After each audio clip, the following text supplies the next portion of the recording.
प्रश्नावली 5.2 की बात करते हैं। प्रश्न संख्या 1 में एक तालिका दे रखी है जिसमें 5 प्रश्न शामिल हैं। आपने उस तालिका को ध्यान से समझना है कि उस तालिका में आपको क्या क्या चीज़ें पता हैं। तालिका के प्रथम भाग की बात करते हैं, प्रथम पंक्ति की, तो ए का मान 7 दिया है, डी का मान 3 दिया है, एन का मान 8 दिया है और आपने ए एन निकालना है। यानी एन माने 8 दिया है तो ए 8 आपने निकालना है पहले भाग में। किसी समांतर श्रेणी का पहला पद 7, सार्वंतर 3, तो उसका 8वां पद ज्ञात करिए। ये प्रश्न है।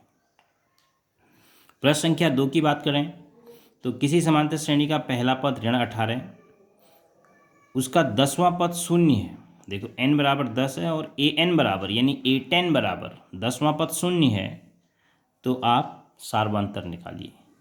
तो मैं इससे पहले आपको बता रहा था कि उस फॉर्मूले में आपके पास 4 अननोन हैं, 4 अज्ञात राशियाँ हैं, कोई भी 3 देगा तो चौथी निकालने के लिए कहेगा। अगर इस तालिका को आपको भरना आ गया अच्छी तरह तो आप सभी सवाल कर जाएंगे इस प्रश्नावली के।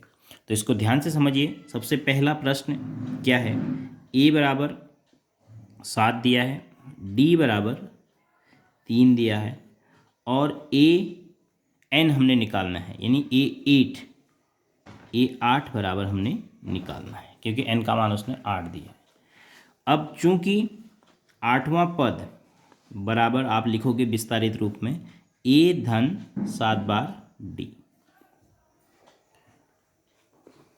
तो ए 8 का मान आपने निकालना है। तो ए 8 बराबर ए की जगह 7 धन 7 गुणा डी की जगह 3, तो ए 8 बराबर आ गया 7 धन 7 या 21, तो ए 8 का मान आपका आ गया 28। तो अब आप यहाँ पर अपनी बुक किताब में भर सकते हैं कितना, 28। तो ये आपको पता चल गया कितना आया, 28। अब ऐसे ही दूसरा प्रश्न देखिए। ए बराबर दिया है तालिका में ऋण 18, 10वां पद 0 दिया है, तो आप लिखेंगे ए 10 बराबर 0 दिया है और डी आपने निकालना है। डी नहीं पता है। अब देखो आपको क्या दिया, ए 10 बराबर 0 दिया है, तो आप लिखेंगे चूंकि ए 10 यानी 10वां पद बराबर 0 दिया है और 10वें पद को हम रिप्लेस कर सकते हैं विस्तारित रूप में। 10वें पद की जगह लिख सकते हैं ए धन 9 बार डी, यानी 9 गुणा डी बराबर 0 दिया है।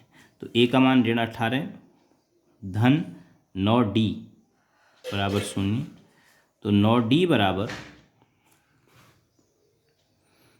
0 धन 18 है, तो 18 हो गया। तो डी बराबर हो गया 18 बटे 9, तो डी का मान आया 2। तो दूसरे में जो तालिका आपने भरनी थी डी, तो अब यहाँ पर भर सकते हैं। डी का मान कितना आया आपका, 2। तो इसी प्रकार से तीसरा, आपका प्रथम पद ही नहीं दिया है तीसरे में, बाकी डी दिया है, 10वां पद ऋण 5 दिया है। तो इसी प्रकार से आप कर सकते हैं, 10वां पद ऋण 5 दिया है तो आपका ए का मान निकल आएगा क्योंकि डी का मान दिया है। तो इस प्रकार से आप इन प्रश्नों को कर सकते हैं। तो आपने समझना ये है कि समांतर श्रेणी में प्रथम पद, सार्वंतर या फिर किसी विशेष पद किसकी बात कर रहे हैं। 4 अज्ञात में से आपके पास 3 अज्ञात राशियाँ मिल जानी चाहिए, तब आप चौथा आसानी से निकाल पाएंगे। तो इस आधार पर आप इस तालिका को कंप्लीट कीजिए, क्योंकि आगे भी आपको वही करना है जो मैंने पहले और दूसरे भाग में आपको करके दिखाया। कोई चौथी अज्ञात राशि आपको ज्ञात करनी है और अगर किसी प्रकार की दिक्कत आती है तीसरे, चौथे और 5वें में तालिका को पूर्ण करने में, तो आप अपना डाउट पर्सनल व्हाट्सएप पे या ग्रुप पे भेज सकते हैं।